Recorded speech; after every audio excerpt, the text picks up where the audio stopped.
చిన్న చీమ పెద్దదైన ఆకు.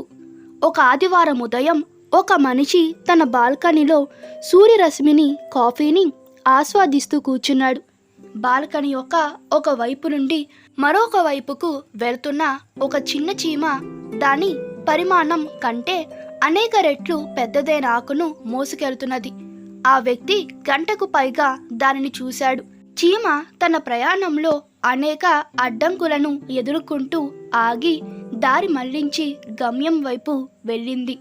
ఒకానొక సమయంలో ఆ చిన్న జీవికి నేలలో పగుళ్ళు కనిపించాయి.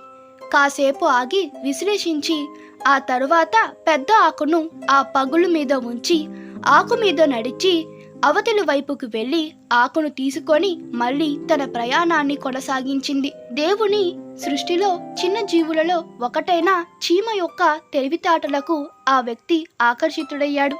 ఈ సంఘటన అతన్ని విస్మయానికి గురి చేసింది మరియు సృష్టి యొక్క అద్భుతం గురించి ఆలోచించేలా చేసింది. అది సృష్టికర్త గొప్పతనాన్ని చూపించింది.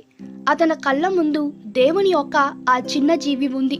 పరిమాణం తక్కువగా ఉంది, కానీ విశ్లేషించడానికి, ఆలోచించడానికి, తర్కించడానికి, అన్వేషించడానికి, కనుగొనడానికి మరియు అధిగమించడానికి మెదడును కలిగి ఉంది. కొద్దిసేపటి తరువాత ఆ జీవి తన గమ్యాన్ని చేరుకున్నట్లు ఆ వ్యక్తి చూశాడు. అదే దాని భూగర్భ నివాసానికి ప్రవేశ ద్వారం ఉన్న నేలలో ఒక చిన్న రంధ్రం. ఆ సమయంలోనే చీమ యొక్క లోపం ఆ వ్యక్తికి తెలియవచ్చింది. చీమ తను జాగ్రత్తగా గమ్యస్థానానికి తీసుకువచ్చిన పెద్ద ఆకును చిన్న రంధ్రంలోకి ఎలా తీసుకెళ్లగలదు? దానికి అది సాధ్యం కాలేదు.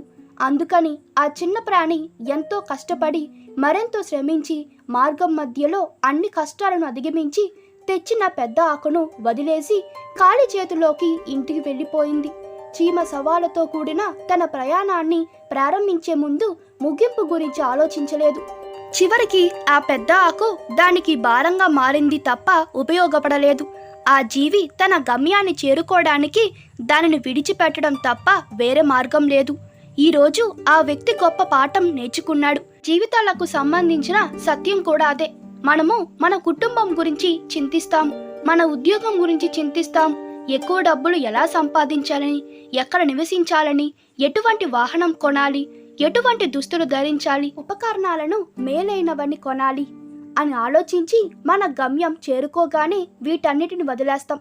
మన జీవిత ప్రయాణంలో వాటిని కోల్పోతామనే భయంతో ఎంతో శ్రద్ధతో మోస్తున్న భారాలను మాత్రమేనని, చివరికి అవి నిరుపయోగంగా పడి ఉంటాయని, వాటిని మనతో తీసుకెళ్లేమని మాత్రం గ్రహించలేము. ఈ కథ మీకు నచ్చినట్లయితే మీ అభిప్రాయాలు కామెంట్ తెలపండి. Please like, share and subscribe to my channel. Thank you.